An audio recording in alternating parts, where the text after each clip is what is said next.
In this week's video, we solve two motorhome related problems. Visit a nice little site near Salisbury with some great walking and a nearby pub, and do a late night stopover in Lancaster before setting Sue off on her train journey to Scotland. But first,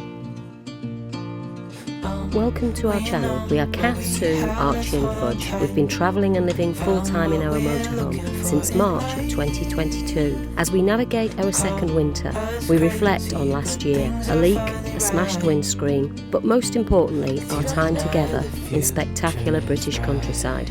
We'd be honoured if you join us. Good morning. So this week's video is starting at a site that we've never been to. It's called Whitehill Farm, and it's near the small village of Pitton in Wiltshire. The nearest biggest town is Salisbury, so if you base yourself here you can get into Salisbury very easily, well, if you've got transport or you prefer to walk a long way. However, we're here for a number of reasons. Firstly, its location, still quite local for us for some commitments that we've got to where we used to call home. Secondly, it's open all year round. And thirdly, the usual, Sue found it because it's got good running and walking routes. You're right in the kind of, I can't possibly call it the Wiltshire Hills or the Wiltshire Downs. It's kind of that rolling countryside. But nevertheless, there's farmland that you can walk across as public footpaths, and there's also woods. So Fudge and I will go for a walk later today. Now on the site itself, it's under new ownership. The owners bought it just before Christmas. They've got some plans, so it's a little bit higgledy-piggledy at the moment, but they've got some plans for the site. They want to make more of the pitches hard standing, so they've got a bit more flexibility for the winter without losing some of the grassy areas. It's got a toilet block. Not tried that yet, but I poked my head in yesterday and it seemed nice and warm and clean. So again, it's small, adequate for this size of site.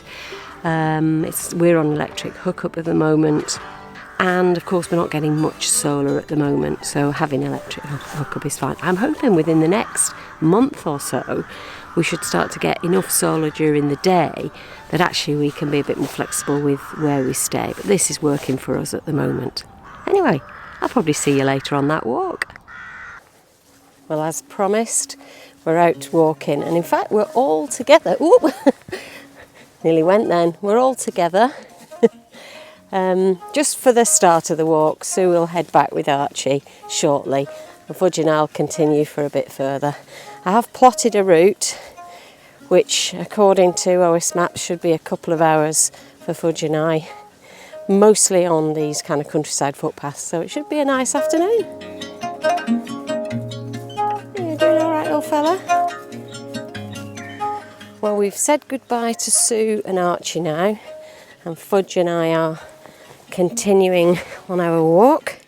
Now it starts out across open fields, which I'm sure you can see, and then pretty soon we will get into the woods over there. And we did walk this last night. A friend of ours came over and walked with us, and it got dark, or it was getting dark, and it was dark by the time we got back. And there are pheasants, Fudge's favourite. So she was running around with her tongue hanging out last night quite a lot. Nice place. But yeah, another good find of Sue's. She's got much more patience than I have. She's far better at looking up sites and researching them and making sure. Whenever I find a site, there's always something not quite right, but she's definitely got the patience to sit down and really research it, so I'm very happy to go with that.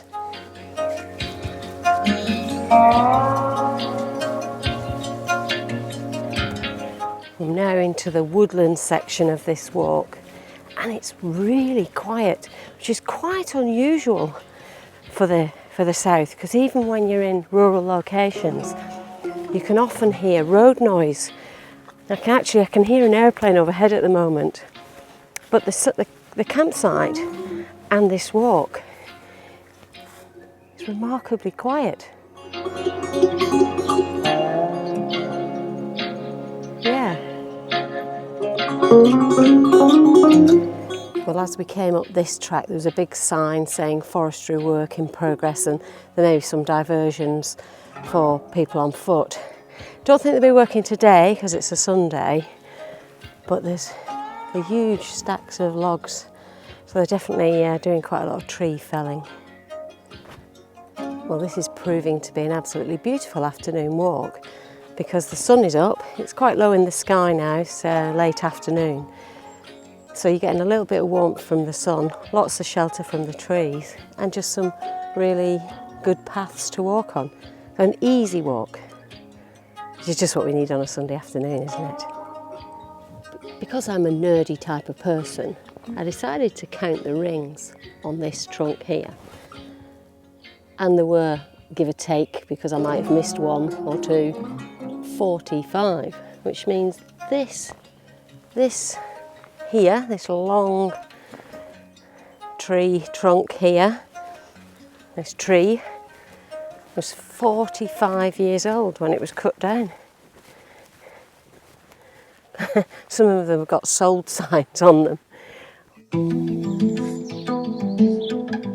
I'm quite deep in the woods now and the sun's getting lower. It's actually just poking through the trees here, but I think I'm going to lose light for this camera. This camera's not really great in low light. So I might not see you again until I get back. I'll take it back. Before we get to the little lane, we've emerged to cross some fields. So, all right with light so far. Just goes to show how varied this walk is.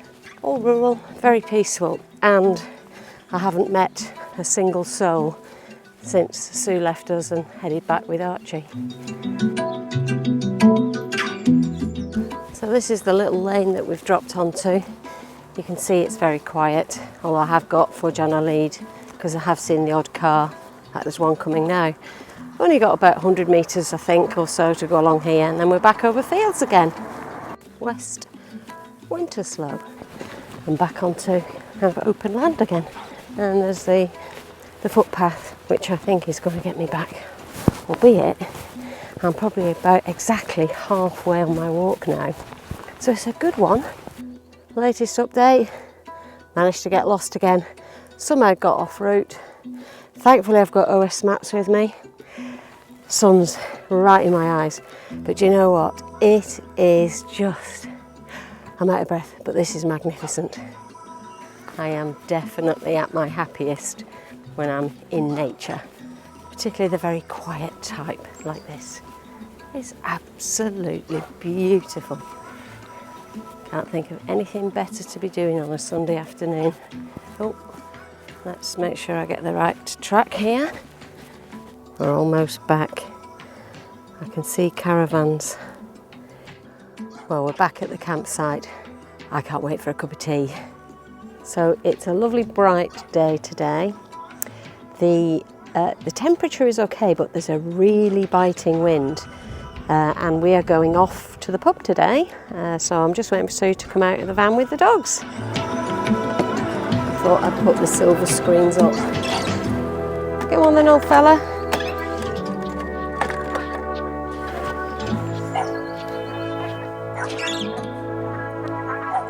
Right, let's head off then.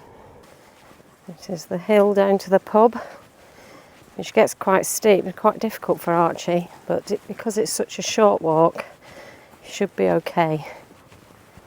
So the aptly named White Hill Farm that we're on, I'm pretty sure is going to be named after the rock underneath the hill here.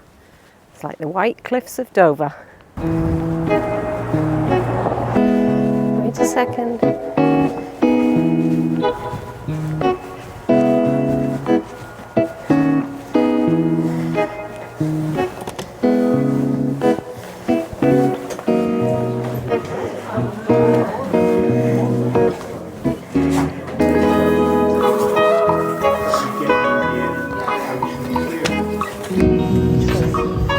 This is proof that Sue loves me because she's brought me on a candlelit lunch.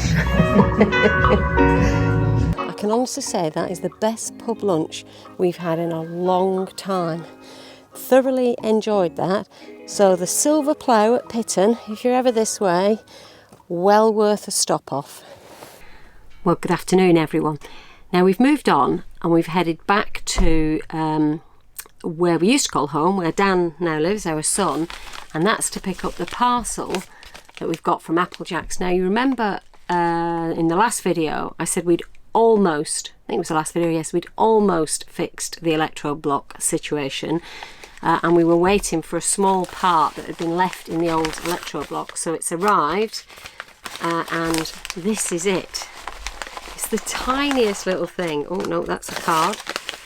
So this is it, and hopefully I'm going to show you where it goes. So there you go. It's a little plug, and it's got some wires that loop back on themselves, as you can see. And those wires are the things that I guess complete the electric circuit that allows the hopefully, fingers crossed, I've not tried it yet, the 12-volt sockets to work. And I can get to the electro block, and the fuse goes down there somewhere. Really, really awkward to get to. Let's see, which way around does it go? So the easiest way for me to check this is to unplug the TV and get the 12-volt cable out and see whether the 12-volt socket works. Let's give it a go.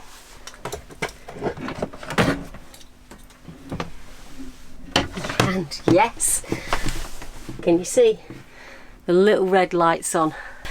So what I find most impressive about that is from a description of what we tried and what we'd done and looking at the block, that the technician from Applejack was able to diagnose the problem and tell us how to fix it.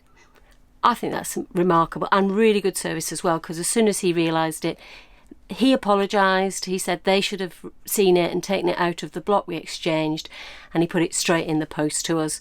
I don't mind that, you know, mistakes happen, and that's all you really want from a company, isn't it, that they put it right. And they have done.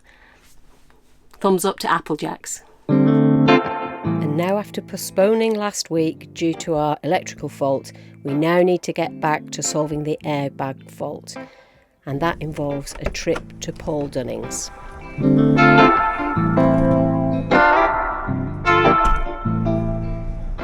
Well, do you want the good news or the bad news? Well, there is no bad news. The good news is the airbag fault was a simple connection, so no fault at all, and Paul Dunning's fixed it in 10 minutes and haven't charged me a penny for it. So, well, that's a good news after last week's very expensive electro-block problem. Good evening. We've arrived at our new location, which is just a stop for the night, and it's right in the middle of Lancaster at the Lancaster Cricket Club. Found it on Park for Night. It's free, no services of course, but I've got to, the reason this is an ideal location for us is because Sue's paying a visit to her mum this weekend, and she's going to catch a train from Lancaster Station, and I'm going to visit my parents this weekend, so it's a perfect stop for the night. It's about 6 o'clock, it's pitch black outside, but I'll maybe show you a little bit if I can tomorrow morning before we head off. Well, good morning folks. Now this is where we stayed last night, at the Lancaster Cricket Club, Cricket and Bowling Club I think. We had a lovely peaceful night here. When we arrived there was another van in here. I think they might be missing a bit of a trick actually, because if there was an honesty box or something, I'd quite happily give a little donation to the cricket club for a night staying here. But anyway, the main thing for us is the railway station is just out of those gates there. Turn right up the hill, and according to Apple Maps it's just a 7-minute walk. Now as it happens, I think I'm going to be going in that direction in any case, so I'll give Sue a lift up the hill to the railway station. Now I also did want to say that once I've dropped Sue off at the railway station, I'll be heading off to my parents' static caravan to spend the weekend with them. So I probably won't be filming much more after this point. We'll just be enjoying the weekend with family. So I hope you've enjoyed this video. If you have, remember to give us that thumbs up. It's a nice endorsement of what we do for fun, well, what I do for fun. Otherwise, we'll see you next time. And there she goes. Bye, sweetheart. Bye. Have Have a good weekend. Say hi to your mum. I will do. Bye.